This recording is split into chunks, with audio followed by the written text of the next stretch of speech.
did you have a moment where you felt like, oh, I'm in tech now. I'm transitioning to be a woman in tech? No, I don't think I really, in fact, I actually thought about going out to Silicon Valley as a 6-month experiment and adventure, maybe a year tops. I mean, I was a lifelong New Yorker. I'd never even been to California. I'd barely left New York. I was like, wow, people live outside of New York on purpose. You know, I was like that New Yorker.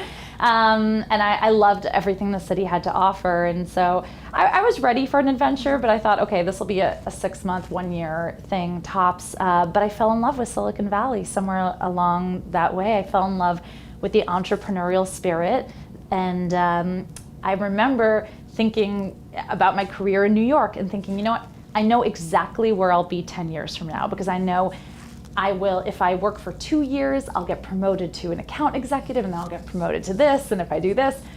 And in Silicon Valley, anything seemed possible. Right. There were these young people who were just dreaming up ideas and then doing them, and they owned their own success and failure. It was so exciting. I'd never seen that. So somewhere along the line, I never set out to be a woman in tech, but I sort of fell into it. Right. How would your coworkers describe you? Passionate, positive. I try to be positive.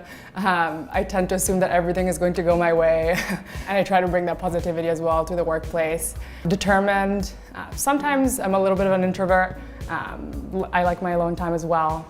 But yeah, what motivates me? So I think it's not something I think about every day, but I do love the idea of being a woman in tech and potentially being an example for future generations and incentivizing other young women to do the same and to enter the space.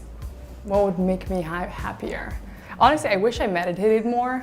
It's something that I've been trying to do. I go in phases. Sometimes I'll like download one of the apps and like try to do it every day, but then I kind of after a while, like as soon as things are going well again, I just kind of forget. So I wish I got into the cadence of doing that a little bit more often. I think that would add a lot to my life. You made what some would see as a surprising or bold career move after spending 17 years at a law firm to make the move to Accenture. Did you see that as a career risk or a big jump? I don't think I fully contemplated how much of a risk it was. I was really thinking about, how do I want to live my life? I was 42 years old, and I said, I can see my future. Like, I know what the next 20 years are going to be like if I stay here.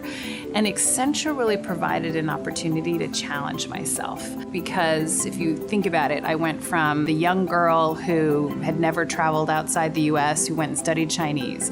Then I went to law school, and I grew up in a family that didn't sort of live in the corporate world. Then I became general counsel at a company of technology, and I didn't know that. And so each time you make a choice, and it's a choice about reinvention.